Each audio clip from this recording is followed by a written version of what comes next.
EFCore uses batching to execute bulk updates in a single trip to the database. You can always fine-tune your code by carefully sequencing your statements so that EFCore can batch them up.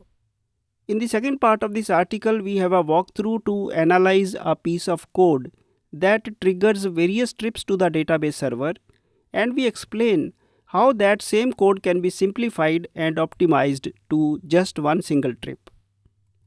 Let us first understand how is batching done. Batching is an automatic process. It is an optimization by EFCore to prevent multiple round trips to a database server. The EFCore engine, it uses its entity tracking feature to make this optimization. Consider this code. Let me explain it line by line. First of all, we extract an item and make an update to its price. This translates to a SQL update statement. After that, we add two items to the items table. This translates to two SQL insert statements. These changes could need 3 different trips to the database.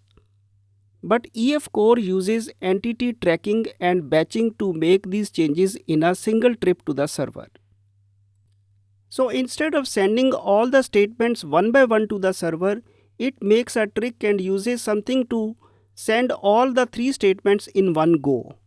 So all these 3 statements are executed on the server side, on the database side in just one trip. Hence, you can sequence your statements to ensure that the save changes call takes place at the most optimal point, so that most of the statements are collected together and batched by EFCore. EFCore combines and clubs a number of statements for batch updates. The actual number of statements clubbed together is dependent on the database provider that you are using. You should refer the specific documentation for their recommendations and defaults. It is possible to set a batch size for your specific needs. Consider the code shown here. In this code of add_db context, we have set minimum and maximum batch sizes.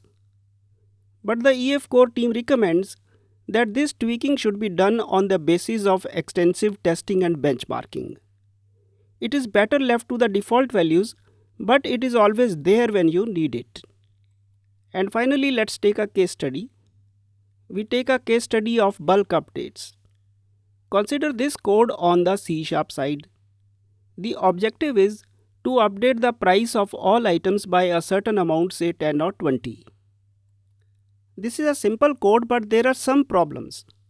The first problem is that we must fetch all the columns for tracking purposes, even though we need only the price. Since we have to bring all the columns, this has a possible performance penalty. Next, we have the for each loop that runs to update each item. But EFCore bulk updating feature, it ensures that there is a single round trip to the database server, which is good, and we are safe here on this point. But there is now a problem at the database end.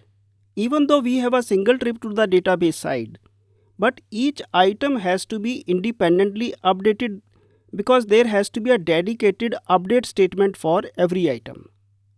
So if you have 10 items to update, then on the server side now, there are 10 update statements that will run.